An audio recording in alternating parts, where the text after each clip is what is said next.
네, YTN 라디오 이재현의 뉴스 정면 승부 일부 시작합니다. 오늘의 주요 뉴스 정면 뉴스 인앤아웃으로 시작하겠습니다. 오늘 주요 뉴스 여러 가지가 있는데요. 깔끔하게 정리해드립니다. 김영민 아나운서 나오셨습니다. 안녕하세요. 안녕하세요. 예, 오늘 뉴스의 배경과 의미 짚어드립니다. 이동우 기자 함께합니다. 안녕하세요. 네, 안녕하십니까. 네, 자 오늘 정치권에 대형 뉴스가 터졌습니다. 이준석 전 대표가 제기한 가처분 신청 일부 인용이 됐는데 뭐 사실상 인용됐다 이런 표현이 맞을 것 같아요. 네, 거의 다 인용이 됐다고 볼 수가 있는데요. 이준석 전 대표 국민의힘 비대위 전환 효력을 정지해달라며 법원에 낸 가처분 신청 일부 인용이 됐는데 국민의힘에 대한 신청은 각하됐고 주호영 비대위원장에 대한 신청은 인용됐다 이렇게 볼 수 있을 것 같습니다. 서울 남부지법 민사 51부 오늘 이 대표의 국민의힘에 대한 비대위 효력 정지 가처분 신청은 각하하고 본안 판결이 확정될 때까지 주호영 국민의힘 비대위원장의 직무 집행을 정지해야 한다 이렇게 결정을 했는데요. 네. 일단 당이 비상 상황이다라고 보기 어렵다 이렇게 판단을 했고요. 일부 최고위원들이 당대표 및 최고위원회의 등 국민의힘 지도체제 전환을 위해서 비상 상황을 만들었다고 보는 것이 타당하다 이렇게 판단을 했습니다. 그리고 주호영 비대위원장이 전당대회를 개최해서 새로운 당대표를 선출하게 되면 이전 대표의 당원권 정지 기간이 끝난 후에도 이전 대표가 당대표로 복귀할 수 없게 돼서 회복할 수 없는 손해가 발생할 우려가 있다 이렇게 판단을 했는데요. 오늘 법원 판단 구체적으로 뉴스인 부탁드립니다. 예, 좀 전에 이제 이재현 앵커도 그 말씀하셨지만 뭐 사실상 법원이 이준석 전 대표의 손을 완벽하게 들어줬다 이렇게 볼 수 있을 것 같습니다. 예, 그 법원은 그 국민의힘이 비대위를 둘 정도의 비상 상황은 아니라면서 일부 최고위원들이 지도 체제 전환을 위해서 비상 상황을 만들었다 이렇게 판단을 했고요. 네. 당대표가 자신을 자동 해임하는 당의 비대위 체제 전환에 반발하면서 사법부 판단을 구한 초유의 상황에서 법원은 정당의 비상 상황 기준을 엄격하게 해석해야 된다. 이렇게 판단을 했습니다. 서울 남부지법 민사 51부 그 황정수 수석 부장판사인데요. 이전 대표의 가처분 신청을 사실상 전부 인용하면서 전국위원회 의결 가운데 비대위원장 결의 부분은 당원에 위배될 뿐만 아니라 정당의 조직과 활동이 민주적이어야 한다고 규정한 헌법 그리고 민주적인 내부 질서를 유지하기 위해 당원의 총의를 반영할 수 있는 대의기관 및 집행기관을 가져야 한다는 정당법에도 위반되므로 무효다 이렇게 결정문에 적시를 했습니다. 재판부는 당원 96조 비상 상황을 당대표 또는 최고위가 정상적인 기능을 할 수 없게 되고 당원에 따른 정상적인 절차에 의해서 이 기능을 회복할 수 없거나 회복이 매우 어려운 상황이다라고 이제 규정을 했고요. 네. 비상 상황에 준하는 상황에 대해서도 당대표 권리나 최고위원회의 기능 상실과 같다고 볼 수 있을 정도의 중대한 일이 발생해서 당의 의사결정 등이 정상적으로 이루어질 수 없는 상황이어야 한다고 정의를 했습니다.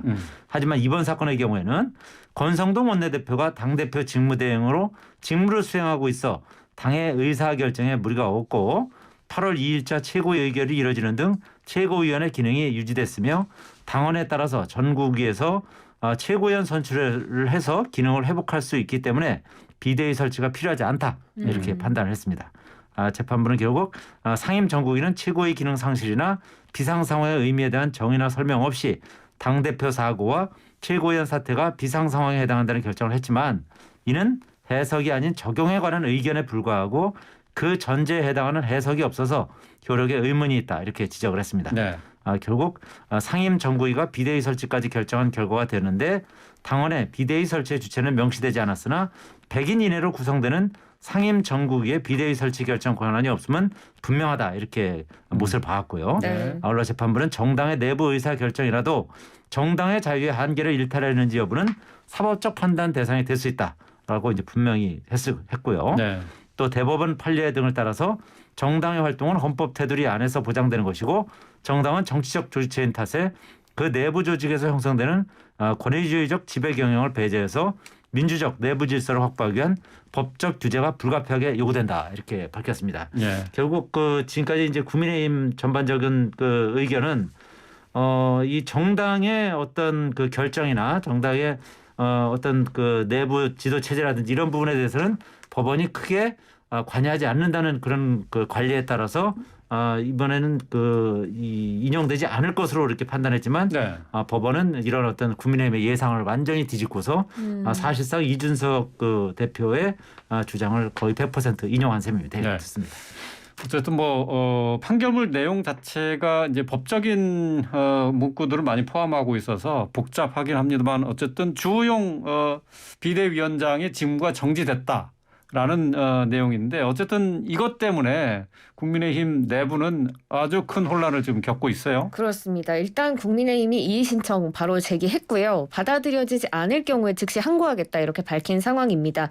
박형수 원내대변인은 오늘 법원의 결정은 국민의힘이 당원에 대한 자체 유권 해석에 따라 진행한 절차에 과도하게 개입하는 것으로 정당의 자율권을 지나치게 침해하는 것이다 이렇게 반발을 했고요. 반면에 또 하태경 의원은 법원에 의해서 당의 잘못이 이제 심판받았다 이렇게 말하기도 했죠. 현 위기 상황에 대한 정치적 해법을 거부한 당 지도부가 책임져야 한다라고 요구하기도 했는데요.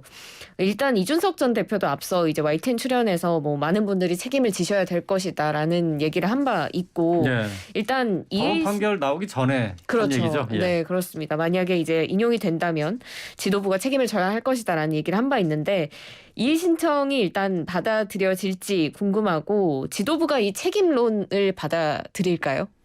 일단 이의 신청은 받아들이기 쉽지 않을 것 같습니다. 왜냐하면 어쨌든 법원에서 이렇게 하급심에서 결정한 것을 더군다나 이제 가처분 신청에 대한 그 판단을 뒤집는 거는 아주 쉽지 않은 일이거든요. 되게 물론 본안 판단 같은 경우는 1심, 2심, 3심이 있어서 거기서 이제 뒤집힐 가능성도 있긴 있지만 가처분 신청 같은 경우는 거의 뒤집히는 경우가 없습니다. 그래서 그 경우는 이제 쉽지 않아 보이고요. 또 지도부 책임론 같은 경우는 상당히 비등할 가능성이 높다. 저는 그렇게 봅니다. 아시다시피 권성동 원내대표가 윤석열 대통령 간의 텔레그램 메시지가 언론에 노출되면서 이 사태가 더 악화되는 그런 측면이 있었지 않습니까? 그래서 또 물론 이제 윤석열 대통령도 이준석 대표에 대한 그런 좋지 않은 감정을 이제 적나라하게 드러내는 그런 악영향도 있었는데요.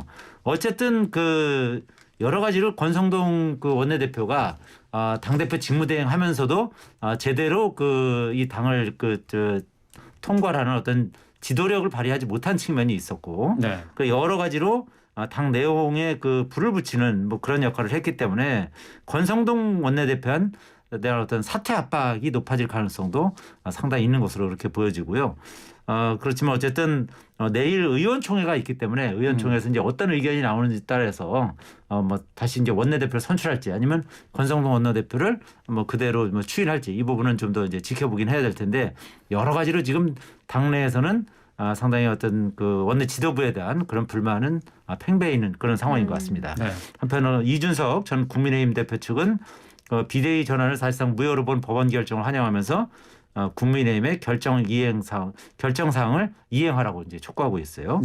이 전 대표 측 변호인단은 오늘 법원의 결정이 나온 직후 입장문을 내고 사법부가 정당 민주주의를 위반한 헌법 파괴 행위에 대해 내린 역사적인 판결이다 이렇게 평가하기도 했습니다.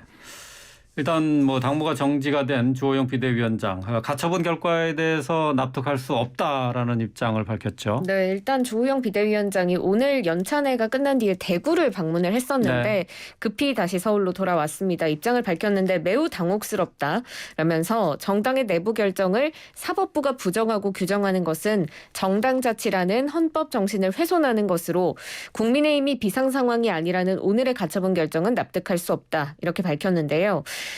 일단 주호영 비대위원장 입장 어떻게 보셨는지 궁금하고요. 지금 사실상 권성동 직무대행 체제로 다시 가는 것 아니냐는 이야기가 많이 나오고 있는데 내일 이제 국민의힘이 의원총회 긴급 다시 열고 후속 대책을 논의할 것으로 보이는데 어떤 좀 대책이 나올 수 있을까요? 글쎄요. 뾰족한 대책 쉽지 않습니다. 어쨌든 당분간은 어쨌든 국민의힘이 상당한 혼란에 빠질 수밖에 없는 상황인 것으로 보이고요.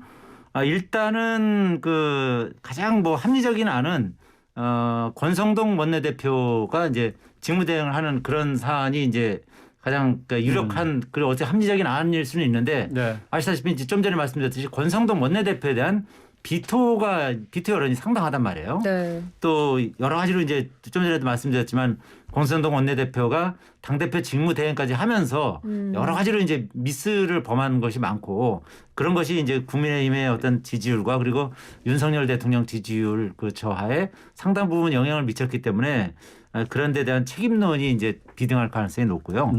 뭐 그럼에도 불구하고 어쨌든 그 내일 그 이 의원총회에서 이제 여러 가지 이제 대책을 논의하게 될 텐데 뭐 지금 뭐 당장 이거다 저거다 말하기는 상당히 어려운 네. 상황입니다. 네. 왜냐하면 좀 전에 말씀드렸듯이 법원의 이 결정이 비대위가 완전히 이제 이 사실상 무력화되는 그런 상황인데 또 국민의힘 쪽에서 보기에는 또 비대위원장은 또 무효지만 비대위원들은 또 유효한 것이다. 뭐 이렇게 그 보는 시각도 있어요. 아. 어쨌든 이거 좀 봐야 되는데 국민의힘의 그 법률지원단장이 이제 유상범 의원인데 유상범 의원이 이렇게 얘기했습니다. 그 오늘 가처분 결정에 대한 이의 신청을 제기했다. 이의 신청이 받아들이지 않으면 서울고법에 항고하겠다 이렇게 밝혔고요. 이와 관련해서 이제 국민의힘은 언론 공지를 통해서 이준석 전 대표의 효력정지 가처분 신청 결과에 대한 이의 신청을 오늘 서울 남부지법에 제출했다 이렇게 밝혔지만 아까 제가 말씀드렸듯이 네. 뭐 이 부분은 어쨌든 어떻게 보면 이제 끝까지 최선을 다하겠다는 그런 의지의 표현일 뿐이지 받아들여지기는 쉽지 않은 그런 네. 게 현실적인 상황인 거고요. 어쨌든 그 유상범 의원은 이준석 그 전 대표와 관련해서 지금 이제 비대위 발족 자체는 이제 유효한 상태이고 가처분은 비대위원장 직무집행만 정지한 것이므로 비대위원도 유효하다. 이렇게 뭐 입장을 밝혔어요. 또 주위원장에 대해서는 직무집행 정지 결정이 내려졌지만 비대위원장 호칭은 똑같다고 이제 답하기도 했고요. 이 의원은 그 오늘 제출한 가처분 이의 신청 결과가 언제 나올지에 대해서는 그건 알 수 없다. 다만 오늘 신청했으니까 내일은 나오지 않을까라고 이제 답을 했고요. 이 전 대표가 제기한 본안 소송이 얼마나 걸릴지에 대해서도 그건 알 수 없다. 본안이 끝날 때까지 주호영 비대위원장은 직무정지가 되는 것이다. 이렇게 답을 했고요. 네. 또 법원과 결정 과정에서는 이번 가처분 내용에는 절차적인 하자 즉 절차적 과정에 대한 건 잘못했다는 게 하나도 없다면서 비상 상황이라고 상임 전국위에서 유권 해석한 부분에 대해서 법률의 적용이라는 납득할 수 없는 사법의 잣대를 들여대서 부정하면서 결국 주호영 위원장의 직무 집행 정지를 했다고 지적을 하기도 했습니다. 네. 어쨌든 이제 법원의 판단에 대해서 이제 상당히 반발은 하고 있고 뭐 여러 가지 조치를 취하고 있지만 뭐 사실 쉽지 않은 그런 상황이고요. 내일 그 의원총회에서 어떤 그 솔루션을 내놓을지 좀 봐야겠습니다만 그 국민의힘 그 중진 의원들도 몇 명 통화해 보면 지금 상당히 깝깝한 상황이다. 뾰족한 수가 예. 보이지 않는다. 그렇게 얘기하고 있습니다. 네. 어쨌든 뭐 유상범 의원의 해석을 들어보자면은 뭐 말씀하셨던 것처럼 이 가처분은 비대위원장 직무 집행만 정지한 것이다. 비대위원이나 이제 비대위 체제는 유효하다는 건데 말이죠. 결국은 또 다른 대행 체제에 들어간 것 아니냐 그런 해석입니다. 지금 또 뭐 이 신청과 관련해서는 국민의힘이 이의 신청을 하겠다고 밝혔는데 이제 일단 다음 달 14일에 신문기일이 잡힌 것으로 지금 나와 있어요. 관련해서 이제 앞으로 어떻게 전개가 될지 궁금한데 이준석 전 대표가 오늘 이 가처분 결과와 관련해서 별다른 입장을 내놓지 않고 있죠. 아직 일단 대리인단 측에서 입장을 내고 네. 있는데요. 앞서 이동훈 기자께서 말씀해 주신 것처럼 이제 역사적인 판결이다라고 하면서 법원의 결정을 엄중히 이행해야 한다라고 촉구를 했습니다. 그러면서 비대위원장 직무 정지하고 사퇴하지 않은 최고위원들로 최고위를 구성해야 하며 사퇴한 최고위원은 당헌 제27조 3항에 의해 선출돼야 할 것이다. 이렇게 강조를 했습니다. 일단 뭐 가처분 신청은 받아들여졌지만 이 전 대표 여전히 내년 1월까지 직무 정지 상태이기도 하고 경찰 수사 중이기도 한데요. 앞으로 이 전 대표가 좀 어떤 행보를 보일 거라고 보시는지 뉴스인 해주세요. 일단 이준석 전 대표 측은 상당히 이제 이번 그 판결로 의기양양한 모습이긴 합니다. 네. 하지만 이준석 전 대표 같은 경우는 지금 시체말로 이제 참수를 탄 상황이죠. 실제로 이제 이준석 전 대표가 법원에서 이제 가처분이 인용되면 잠수를 탈 것이다 이렇게 밝히기도 했었어요. 네. 근데 실제로 이제 이행하고 있는 상황인데 아무래도 이제 성상납하고 이를 그 무마하려는 시도한 의혹에 대한 경찰 수사가 현재 진행 중이지 않습니까? 네. 이에 대한 대응에 주력할 것으로 보이고요. 비록 그 이번 법원 결정으로 유리한 고지에 올라섰다고 볼 수도 있지만 좀 전에 말씀드린 경찰 수사가 진행되기 때문에 네. 경찰 수사를 통해서 혐의점이 드러나서 기소가 되면 결국 당원권이 정지가 됩니다. 네. 그렇게 되면 이제 1월에 이제 당무 복귀하는 것도 무산될 가능성이 대단히 높고요. 결국 그렇기 때문에 경찰 수사 결과에 따라서 이 전 대표의 그 정치 생명은 좌우된다고 해도 이제 과언이 아닌 그런 상황인 것이죠. 좀 전에 말씀드린 것처럼 또 이 전 대표의 그 변호인단은 이렇게 밝히게 됐어요. 국민의힘은 법원의 결정을 엄중히 이행해야 한다 하고 밝히면서 비대위원장의 직무를 정지하고 사퇴하지 않은 최고위원으로 최고위를 구성하고 사퇴한 최고위원 자리는 당원에 의해서 선출해야 된다 이렇게 촉구하기도 했습니다. 네. 어쨌든 국민의힘은 법원의 가처분 수용으로 혼란을 막고 있습니다만은 거기에 앞서서 어제 오늘 이틀간 열리는 국민의힘의 연찬회도 또 사실 문제가 많이 제기가 됐어요. 네. 권성동 원내대표가 또 술 마시면서 노래 부른 그 영상이 나왔네요. 그렇습니다. 뭐 이번에 사실 연찬회가 금주령이 내려진 그런 연찬회였잖아요. 을지훈련 기간 또 구설 등을 염려해서 윤 대통령까지도 이제 오미자 주스를 들고 건배를 제의하기도 했을 만큼 이제 술을 마시지 말자라는 분위기가 있었는데 권성동 원내대표가 이 근처 식당에서 술병을 들고 노래를 부르는 모습이 담긴 영상이 공개가 됐습니다. 아마 이제 기자단과의 자리였기 때문에 뭐 관례였다, 불가피했다라는 입장을 보이고는 있지만 김동아 국민의힘 서울시당 부대변인 이에 대해서 뭐 미친 겁니까? 뭐 이런 이야기, 이 당은 미래가 없습니다. 이런 이야기를 예. 하면서 강하게 비판하기도 했습니다. 일단 권성동 원내대표 뭐 적절했다고 보십니까? 대단히 부적절한 처신이라고 봐야죠. 물론 이제 좀 전에 이런 상황이 기자들이 권성동 원내대표를 초청을 했고 네. 권성동 원내대표가 기자들의 어떤 권유에 의해서 술도 마시고 뭐 노래도 부르고 그랬다는 겁니다. 네. 근데 어쨌든 뭐 사실 기자들이 그렇게 요청하는 것도 이렇게 적절한 뭐 그런 처신은 아닌 것으로 보이는데 사실 저도 전에 정당 오래 출입했습니다만 연찬회를 가면 이제 기자와 어떤 의원들이나 뭐 이런 정치인들 사이에 서로 어떤 교류하면서 서로 어쨌든 관계를 돈독하게 하는 예. 그런 어떤 터닝 포인트가 되기도 하거든요. 이제 그런 차원에서 이제 이런 자리가 마련됐던 것 같은데 뭐 적절한 처신이었다면 이제 사실은 지금은 이제 이번에 또 금주령이 내렸고 그렇기 때문에 오늘은 안 되고 이제 다음에 합시다. 뭐 이렇게 하는 게 좀 가장 적절한 처신이었을 텐데 권성동 원내대표가 이 부분에 있어서는 상당히 좀 질타받아 마땅한 그런 처신을 한 것으로 보입니다. 네. 시간이 뭐 많지 않습니다만은 민주당의 당원 개정안 통과된 내용 잠깐 살펴볼까요? 네, 당원 14조 권리당원 전원투표안을 제외한 당원 80조를 재상정했는데요. 오늘 566명의 중앙위원 가운데 418명이 투표에 참여했고 311명이 찬성표 던지면서 제적 과반 찬성으로 가결됐습니다. 그렇기 때문에 이제 부정부패와 관련된 법 위반 혐의로 기소된 당직자의 직무를 정지시킬 수 있지만 정치보복으로 인정되는 경우 당무위 의결을 거쳐서 취소할 수 있도록 당원을 손봤는데요. 뭐 이제 뭐 원래 이 중앙위 소집 같은 경우에도 당규 위반이라는 이야기가 네. 나오고 있고 뭐 밀어붙인다라는 표현까지 나오고 있는데 왜 이렇게까지 적극적으로 당원 개정을 추진한 걸지 마지막 뉴스인 부탁드릴게요. 뭐 아시다시피 이재명 의원 같은 경우는 여러 가지로 지금 사법 리스크가 있는 거 아니겠습니까? 뭐 지금 뭐 대여섯 개 혐의로 지금 조사를 받고 있고요. 그러다 보니까 이제 이런 당원 개정이 필요한 거고 또 실제로 문재인 정부 이제 장관, 청와대 참모 출신들도 지금 검찰이나 경찰 수사를 받고 있기 때문에 그런 분들도 이런 필요성이 있지 않았을까 그렇게 풀이가 됩니다. 예, 방탄용 당원 개정 어쨌든 뭐 마무리 깔끔하게 해냈습니다. 뉴스 인앤아웃 주요 뉴스 정리해봤습니다. 김영민 아나운서 이동우 기자와 함께했습니다. 고맙습니다. 고맙습니다. 네, 수고하셨습니다.